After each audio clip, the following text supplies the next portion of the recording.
Всех приветствую, меня зовут Ева. В моих видео на фоне иногда присутствуют текстильные тыковки с блестящими листьями. Периодически меня спрашивают, как их сделать. Вот в данном видео я все покажу и расскажу. Понадобится отрез ткани. Складываем его пополам и прошиваем по краю. Затем берем иглу с крепкой нитью и прошиваем пунктирным швом кромку заготовки.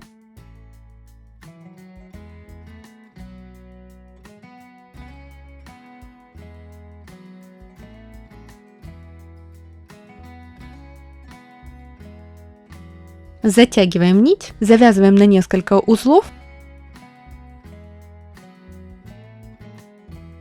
а лишнее срезаем.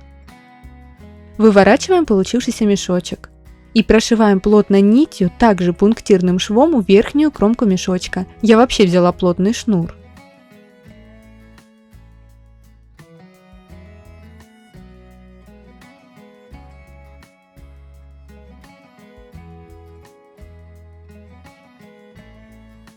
Набиваем тыковку синтепоном или холофайбером.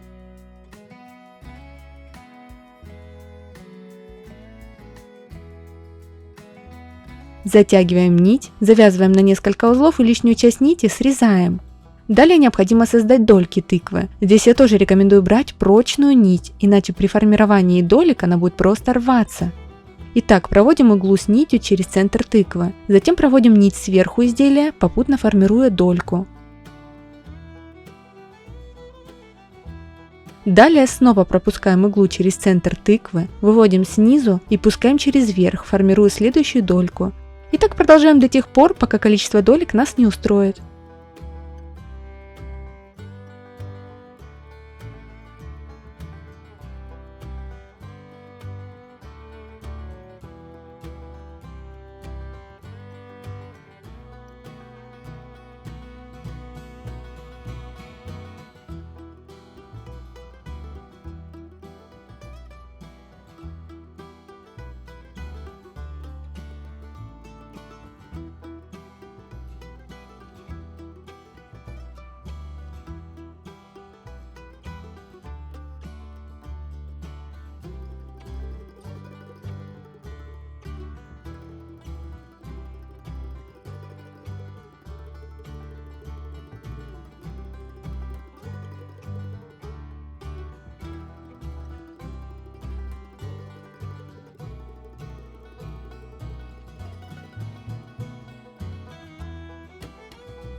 Это золотистый глиттерный фоамиран, проще говоря, фоамиран с блестками. На него я перевожу шаблоны листочков, которые сама же и нарисовала. Ссылку на шаблоны оставлю в описании. Вырезаем листья. А такой прямоугольник я склеила трубочкой, подогнув верхнюю часть внутрь, и приклеиваю получившийся стебель к тыкве. К нему же клею и листья.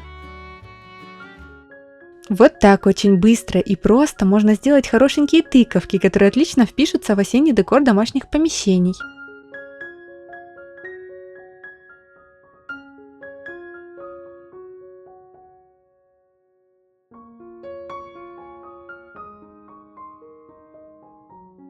Я буду очень рада, если вы поддержите это видео лайком, а также оставите небольшой комментарий под видео. Парочки смайликов будет вполне достаточно. Но все это мелочи. Главное, берегите себя и своих близких. До новой встречи в следующем видео.